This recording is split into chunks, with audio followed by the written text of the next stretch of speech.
በሴቶች ክብር ላይ የዋጋ ተመን ወጥቶ አደባባይ ላይ ይሸጣሉ። ምንድነው እያልከን ያለው ነው? አስቡት በስልጣኔ ማማ ላይ በምትገኘው በአውሮፓ እምብርት ውስጥ የ13 ዓመት ታዳጊዎች እንደ ፍየልና በግ እንደ ዶሮና በሬ ለሽያጭ የሚቀርቡበት ገበያ አለ። እዚህ ስፍራ ፍቅር በልብ ሳይሆን ኪስህ ባለው ዩሮ ይለካል። ትዳርም የሚመሰረተው በመዋደድ ሳይሆን በከፍተኛ የገንዘብ ድርድር ይሆናል። እስከ 30,000 ዩሮ የሚወጣላቸው እነዚህ ሸቀጦች ወጣት ሴቶች ናቸው። ሜዳው በሰው ተሞልቷል። ሙዚቃው ይደመጣል። ውድ መኪናዎች በአካባቢው አሉ። ልጃገረዶቹም እስኪያንጸባርቁ ድረስ አጊጠዋል። ነገር ግን ይህ ሁሉ ሽርጉድ ለሰርግ አይደለም። ይህ ገዢና ሻጭ የሚገናኙበት የንግድ መድረክ እንጂ። እዚህ ስፍራ አንዲት ሴት ድንግልናዋ፣ ቁመቷና የቤት ውስጥ ስራ ችሎታዋ ተመዝኖ ዋጋ ይወጣላታል። በሰለጠነው ዓለም የሚካሄደው ይህ የሚስት ገበያ የብዙዎችን ቀልብ ገዝቷል። ዛሬ በቡልጋሪያ ተራሮች ውስጥ ተሸሽጎ ስለሚከናወነውና የሴቶችን ህልም ስለሚቀብረው ስለዚህ አስገራሚ እውነታ እናወጋችኋለን። እንዲህ አይነት አስገራሚና ወቅታዊ መረጃዎች እንዲደርሷችሁ ቻናሉን ሰብስክራይብ ማድረግ እንዳትረሱ። ቪዲዮ ከተመቻችሁ ላይክ በማድረግ ሌሎች እንዲደርስ ሼር አድርጉት። በጥንቃቄ አዳምጡኝ። ዛሬ የማወጋችሁ ታሪክ ስለ ፍቅር አይደለም፣ ድል ስላለ የወጣት ሴቶች ንግድ እንጂ።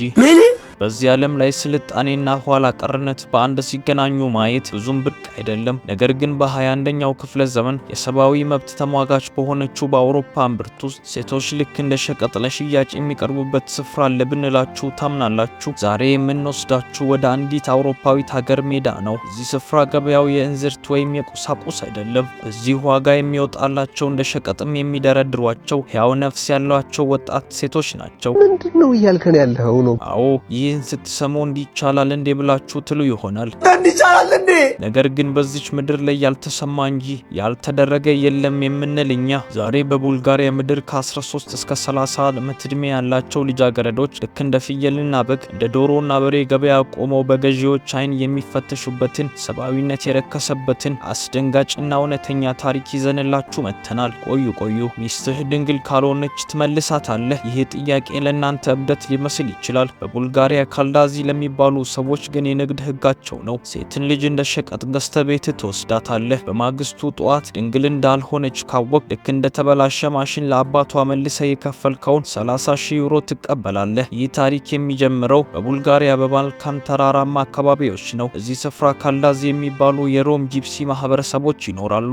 እነዚህ ሰዎች ለዘመናት በናስ ስራና በቆርቆሮ ንግድ ይተዳደራሉ። ባህላቸውንና ደማቸውን ከሌላ ዓለም ጋር ለማቀላቀል የሚጥሩ ናቸው። ለእነዚህ ሰዎች ሴት ልጅ ማለት ትልቅ ካፒታል ነች። ቤተሰቦች በተራራው ተበታትነው ስለሚኖሩ ልጆቻቸው የሚተዋወቁበት መንገድ ጠፋ። እናም መፍትሄ አበጁ። የሚስት ገበያ የሚባል ነገር በየዓመቱ 4 ጊዜ በተለይም በታላቁ የአብይ ጾም መጀመሪያ ቅዳሜ ላይ ይህ አስገራሚ ገበያ ይካሄዳል። አንዲት የ13 ዓመት ህፃን የትምህርት ቤት ደብተሯን ዘግታ የሜካፕ ብሩሽ እንድትይዝ ትገደዳለች። 8ኛ ክፍል ላይ ህልሟ ይቆማል። ለምን ሲባል ትምህርት ቤት ከቆየች ከሌላ ጎረምሳ ጋር የፍቅር ግንኙነት ሊኖራት ይችላል ተብሎ ስለሚገመት ነበር። ይህ ደግሞ በገበያው ላይ ያላትን ዋጋ ያረክሰዋል። እናቶች ልጆቻቸውን እንደ ሸክላ አሻንጉሊት ይኩሏቸዋል። ወርቅ ይደረግላችኋል። ገበያው ላይ ሲቆሙ ሸምቱኝ የሚል ፊት እንዲኖራቸው ይሰለጥናሉ። ወንዶች ደግሞ በውድ ሜርሴዲስ እና BMW መኪናዎች እየከነፉ ይመጣሉ።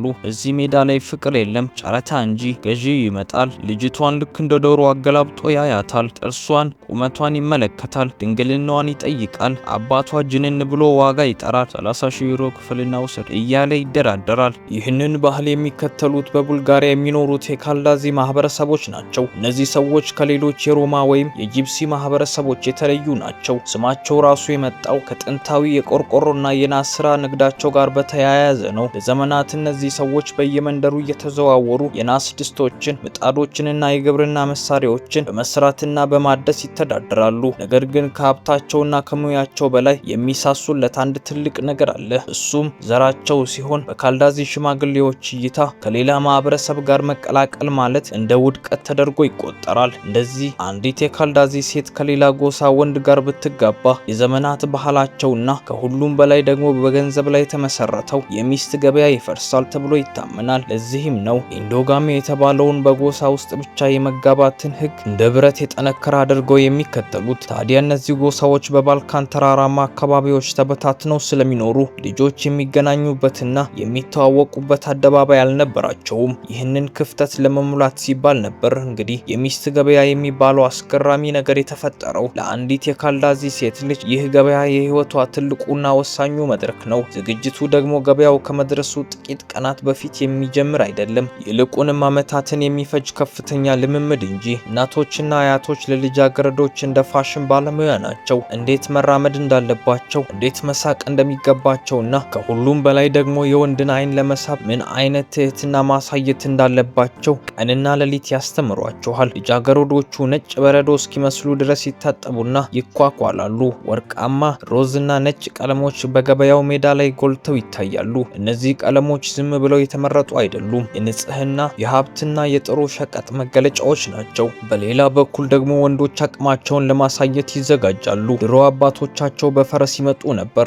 ዛሬ ግን ዘመኑ ተቀይሯል። ወጣቶቹ ወንዶች የመርሴዲስና የቢኤምደብሊው መኪናዎቻቸውን እንደ መስተዋት እስኪያንጸባርቅ አጥበው እንደ አቅም ማሳያ ወደ ገበያ ስፍራ ይዘው ይከንፋሉ። እዚህ ገበያ ላይ ፍቅር የሚመዘነው በልብ ሳይሆን በመኪናው ብርታትና በኪስ ውፍረት ነው። ገበያው የሚካሄደው በአንድ ሰፊ ሜዳ ወይም የመኪና ማቆሚያ ቦታ ላይ ሲሆን ሙዚቃ ይደመጣል፣ ጭፈራ አለ። ድባቡ ሌላ ነው። ሆሮ የተባለው ባህላዊ የክብ ዳንስ ሲጀመር ወጣቶቹ እጅ ለእጅ ተያይዘው ይጨፍራሉ። ይህ ቀን አንድ ወጣት ወንድ የአንዲትን ልጃገረድ እጅ ያለምንም ወቀሳ ሊይዝ የሚችልበት ብቸኛውና ብርቅዬው ቀን ነው። ወጣቶቹ በአይናቸው ይጠቃቀሳሉ። ነገር ግን ከዳንሱ ሜዳ ዳር ቆመው በንቃት የሚከታተሉ አባቶችና እናቶች አሉ።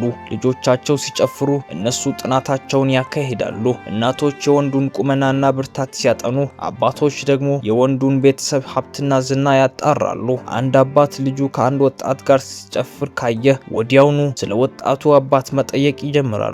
ቤተሰቡ ማን ነው? ምን ያህል ንብረት አለው? ለልጁስ ምን ያህል ያካፍላል? ለልጄስ ምን ያህል ይከፍላል? የሚሉ ጥያቄዎች በዳንሱ መሃል የሚመለሱ የንግድ ጥያቄዎች ናቸው።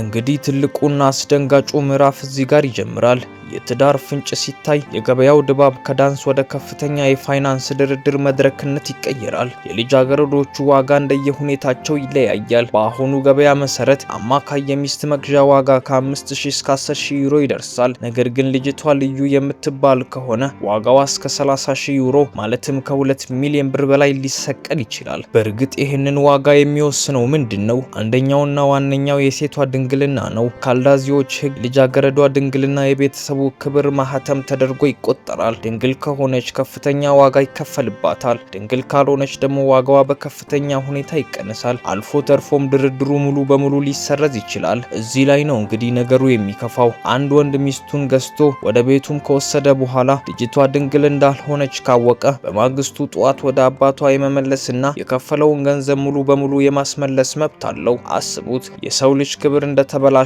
ዕቃ ተቆጥሮ የሚመለስበት ሁኔታ። በተጨማሪም የሴቷ የቤት ውስጥ የሥራ ሙያ፣ ቁመናዋና የቤተሰቧ ዝና ለዋጋዋ መናር ትልቅ አስተዋጽኦ ያደርጋል። ድርድሩ ካለቀና ገንዘቡ ከተከፈለ በኋላ ያቺ ወጣት ጓዟን ጠቅልላ ወደ ማታቀውና በገንዘቡ ወደ ገዛት ሰው ቤት ትሄዳለች። እናንተስ ምን ትላላችሁ? ይህ ባህል እንዲቀጥል ወይስ እንዲቆም ትመኛላችሁ? ያላችሁን አስተያየት በኮሜንት መስጫ ላይ ጻፉልኝ። የዛሬው ዝግጅታችን ይሄን ይመስል ነበር። ቻናላችን አዲስ ከሆናችሁ ሰብስክራይብ ማድረጉን እንዳትረሱ። እስከሚቀጥለው ጊዜ እስክንገናኝ ሰላም ቆዩ።